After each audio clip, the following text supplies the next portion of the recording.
Name is I should probably hold the microphone. Hi, my name is Stephanie at the Disco, and I am with Co-op Radio, and it is my pleasure to be sitting here today with Animeros. Hello. Hello. Hi, how are you guys today? Fantastic. We've had a great day here at ACL. Yeah, great so far. It's been a fantastic ACL. All right, so you guys have not been a band for very long. How exciting is it to get to play like one of the biggest festivals in the country?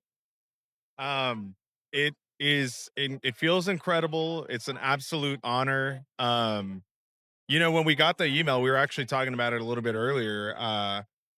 We kind of thought like, wait a minute, is this email for us? So it's incredible to be invited to play this festival. We are from Austin, so this is our hometown, and luckily it's in our backyard. But we don't always get or not every band gets this opportunity. So it's just again an incredible honor. It's fun. We get to meet bands that we love. We get to see bands that we love.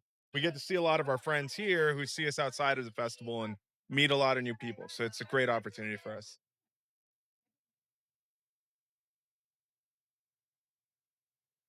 Yeah, it's been wonderful. Like Mauro said, we've been a band more than a little bit more than a year and a half, and for ACL to recognize us and invite us to be a part of it is it's such a pleasure. So, for those of us who maybe are not Spanish speakers, what does the Animeros mean? So an animero is kind of a folk figure throughout the Caribbean and Colombia who sole purpose is to kind of transition souls to the afterlife. But our spin on it is kind of where transitioning souls to the dance floor. So that's what an animero is to us. I was gonna say, like, transitioning souls to the afterlife doesn't really seem to vibe with like what you're going for, but transitioning to the dance floor, I like that. Yeah, like we were talking about, you haven't really been a band very long, a little bit more than a year and a half. How do you feel like you guys have grown together over that time? So we play in a few different groups in town as well. And so this was a project that was built off those groups. And so as musicians, we've worked a lot prior to us forming the Animeros. So like the language that we speak in the room when we're writing music and when we're playing on stage, there was already a degree of familiarity just because we play pretty often. And so there's that part of it. And in terms of I'm sorry, and what was the rest of the question? Or Right, is just that how do you feel? Oh, the growth has been incredible too. Again, we play with different groups, so we kind of started a lot of those should I say like pleasantries didn't have to happen because we knew each other. And we had this incredible opportunity. Our second gig was during a South by Southwest at a private party. And at that private party, just through some, luck, Dan Arbach of the Black Keys had heard us playing. He didn't see us, but he heard us playing.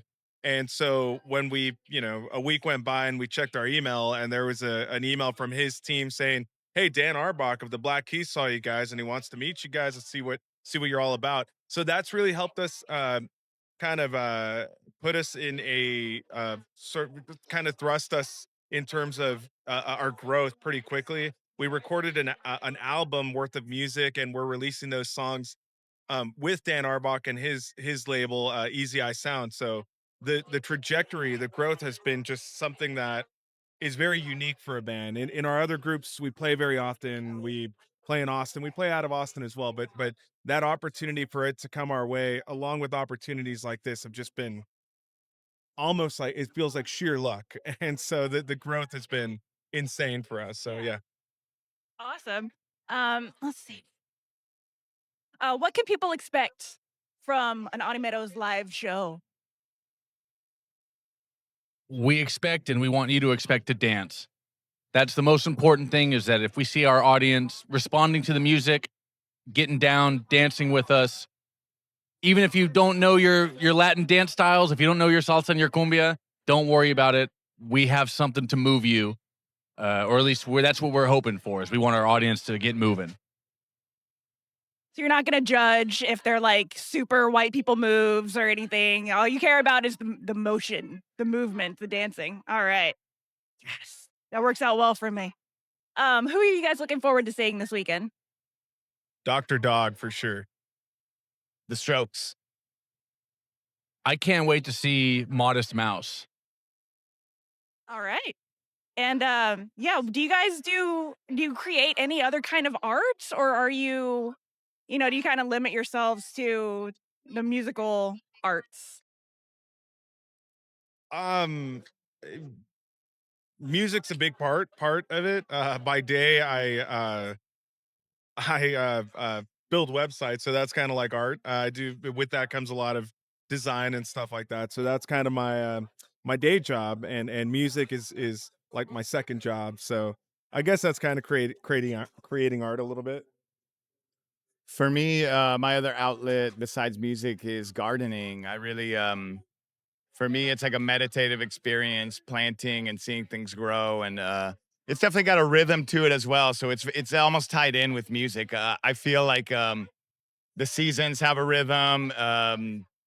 Community has a rhythm. So all these things that you might think are just kind of innate, they all work together. So for me, gardening is my kind of therapy, but also my way of expressing myself without my instrument.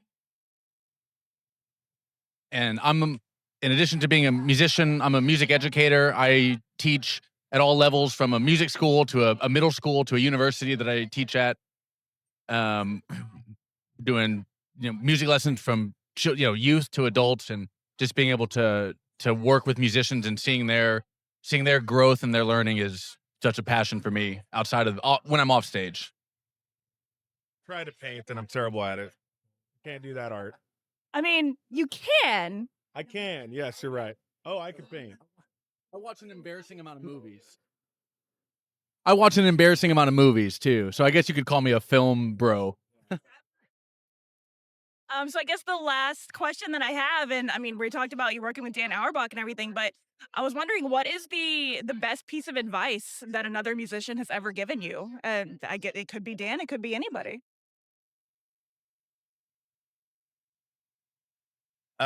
Just one takeaway from working with Dan really was just kind of stepping out of our comfort zone.